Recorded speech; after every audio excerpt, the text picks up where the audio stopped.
3-Minute Mondays with the Catechism and Sam, our first installment for the new year, 2022. We continue with the Creed, episode number 25.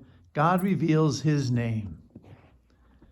God revealed himself to his people, Israel, by making his name known to them. A name expresses a person's essence and identity and the meaning of the person's life.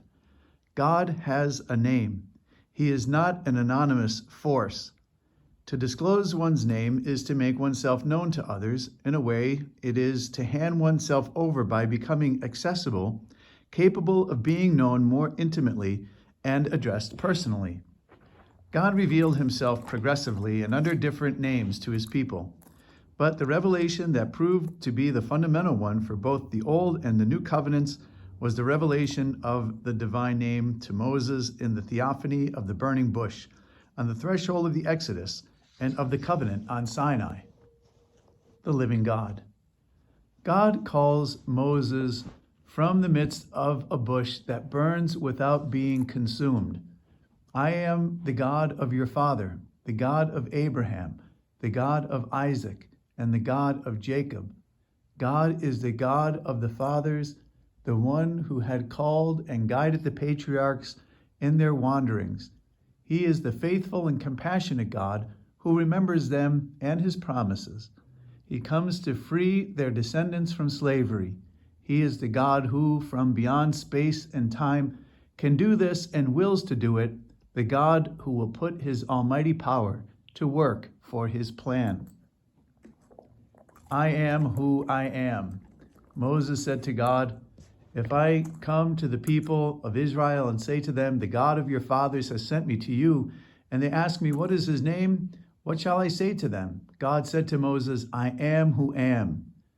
And he said, say this to the people of Israel, I am has sent me to you. This is my name forever, and thus I am to be remembered throughout all generations. In revealing his mysterious name, Yahweh, I am who is, I am who am, or I am who I am, God says who he is and by what name he is to be called. This divine name is mysterious, just as God is mysterious. It is at once a name revealed and something like the refusal of a name, and hence it better expresses God as what he is, infinitely above everything that we can understand or say. He is the hidden God. His name is ineffable, and he is the God who makes himself chosen to men, close to men. By revealing his name, God at the same time reveals his faithfulness, which is from everlasting to everlasting, valid for the past. I am the God of your fathers. As for the future, I will be with you. God who reveals his name as I am, reveals himself as the God who is always there, present to his people in order to save them. Faced with God's fascinating and mysterious presence, man discovers his own insignificance. Before the burning bush, Moses takes off his sandals and veils his face in the presence of God's holiness. Before the glory of the thrice holy God, Isaiah cries out, woe is me, I am lost, for I am a man of unclean lips. Before the divine signs wrought by Jesus, Peter exclaims, depart from me, I am a sinful man, O Lord. But because God is holy, he can forgive the man who realizes that he is a sinner before him. I will not execute my fierce anger, for I am God and not man, the Holy One in your midst. The Apostle John says likewise, we shall reassure our hearts before him whenever our hearts condemn us, for God is greater than our hearts, and he knows everything. Out of respect for the holiness of God, the people of Israel do not pronounce his name.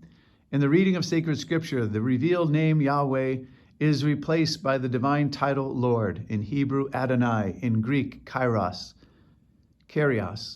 It is under this title that the divinity of Jesus will be acclaimed. Jesus is Lord.